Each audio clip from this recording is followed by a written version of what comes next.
In this video, we are going to plant pepper plants in a little different way, but very simple and practical. This method will keep feeding your plants slowly for almost the whole season.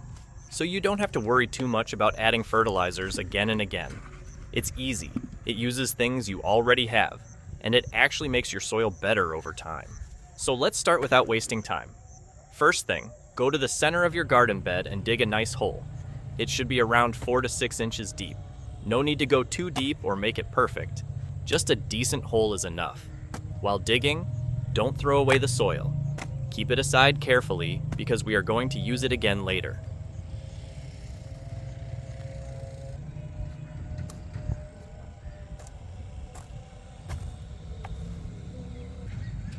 Take any organic material you have lying around in your garden, or even from your kitchen.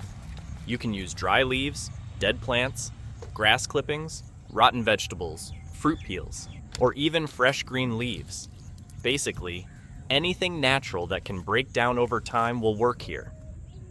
Just start filling the hole with all this material. Don't overthink it, just use what you have. What happens is, all this material will slowly decompose inside the soil, and when it breaks down, it turns into rich food for your plants.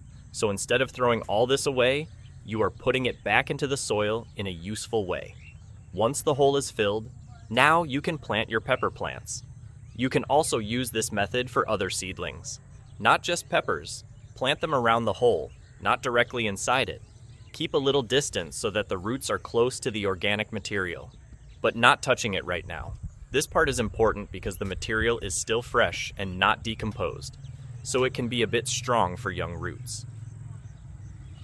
After some time, maybe around 20 to 30 days, depending on the weather, this material will start breaking down properly.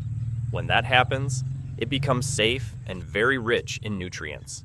At that point, the roots can grow towards it and take all the goodness from it.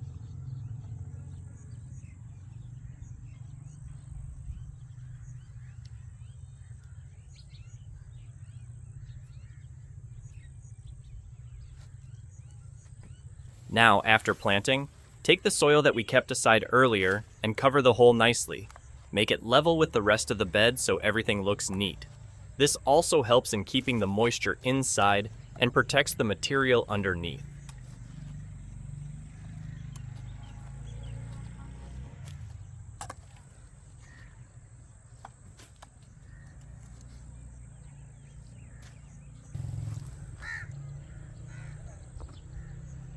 On top of this, you can add a thin layer of compost or well-decomposed manure.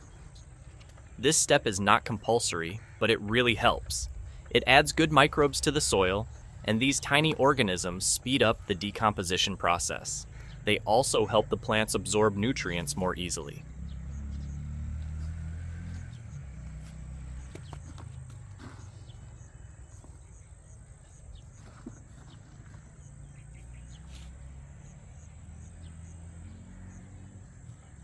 Once everything is done, give your plants a good watering.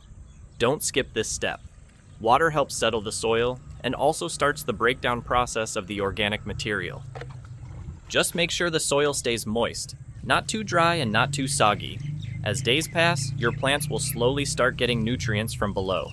It's like a slow-release feeding system. You don't have to keep adding fertilizers again and again. The plants will grow stronger, healthier, and you will see better results. Another good thing about this method is that it improves your soil structure. The soil becomes softer, holds moisture better, and allows roots to spread easily.